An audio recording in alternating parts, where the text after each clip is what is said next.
कुरुक्षेत्र के युद्ध के बाद कौरवों की पत्नियों का क्या हुआ? महाभारत की कहानी के अनुसार कर्ण की पत्नी पांडवों का बहुत सम्मान करती है और कर्ण का पुत्र पांडवों को विशेष रूप से अर्जुन का प्रिय है और धनुर्विद्या में अर्जुन द्वारा सिखाया जाता है। लेकिन दुर्योधन के पत्नी के बारे में ज्यादा कुछ नहीं पता है। वो आजकल के राजा भक्तुता के असम के राजकुमार थे और कर्ण ने दुर्योधन को कई योद्धाओं के सामने उसे शादी करने की मदद की और कर्ण ने उस सभी को हराया।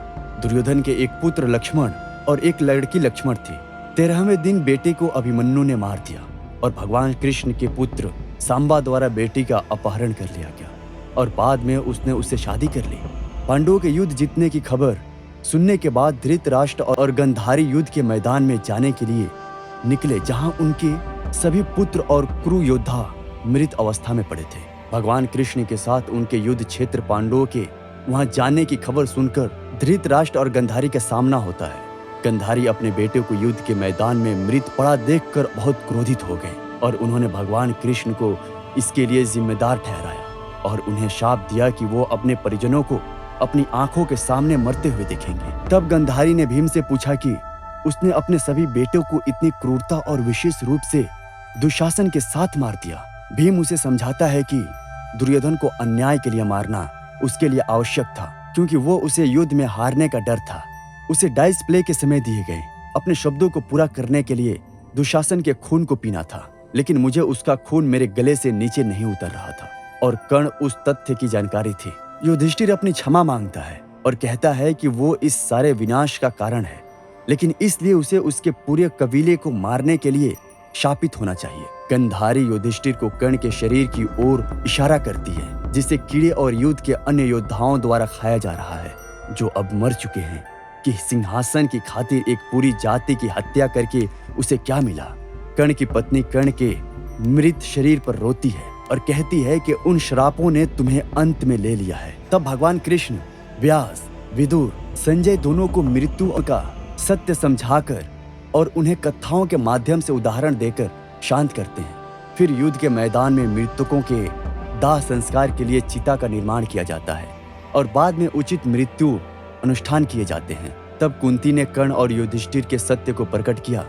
सच्चाई सामने आने के बाद पूरी महिलाओं को शाप दिया गया कि वे अब रहस्य नहीं बना पाएंगे। युधिष्ठिर कहते हैं कि पासा के खेल में जब उन्होंने कर्ण के चरणों को देखा तो वो कुंती के पैरों के समान थे और मैंने सत्य का पता लगाने की कोशिश की, लेकिन मैं नहीं रह पाया। यदि कर्ण और धनंजय दोनों मेरे पक्ष होते तो मैं स्वयं वासुदेव को हरा देता। फिर उसे शांत रखने के लिए ऋषि नारद ने उन्हें कर्ण की कहानी बताई कि कैसे वो ब्रह्मा और परशुराम द्वारा शापित थे, कैसे उन्होंने कुंती को 4 पांडवों को नहीं मारने का वादा किया था।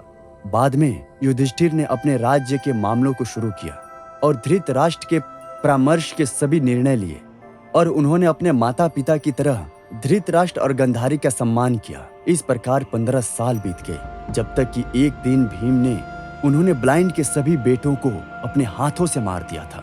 फिर धृतराष्ट्र और गंधारी जंगल में विदुर, कुंती, संजय और कई ब्रह्मांडों के साथ रिटायर होने का फैसला करते हैं। जब युधिष्ठिर को जंगल जाने के लिए धृतराष्ट्र और अन्य के फैसले के बारे में पता चला तो वो नहीं चाहते थे कि वे महल छोड़ दें, चाहते हैं कि वे उनके साथ रहें।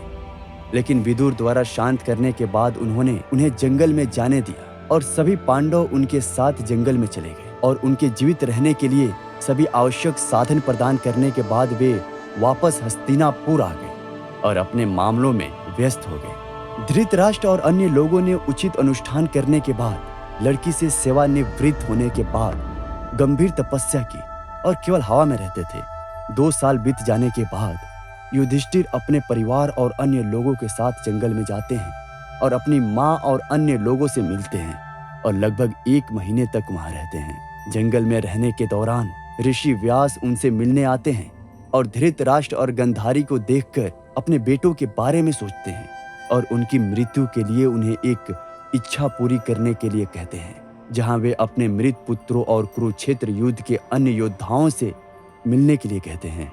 तब व्यास अपनी तपस्वी शक्तियों के साथ कुरुक्षेत्र के सभी मृत योद्धाओं को एक रात के लिए जीवित कर देते हैं और सभी लोग अपने पिता, भाइयों और पत्नियों से मिलते हैं और अगले दिन वे सभी अपने अपने स्थानों को जाते हैं। और फिर व्यास ने मृत की पत्नियों से भागीरथी के पानी में स्नान करके उनके साथ शामिल होने के लिए कहते हैं, और जो पानी में प्रवेश करते हैं वे अपने पतियों से जुड़ती हैं।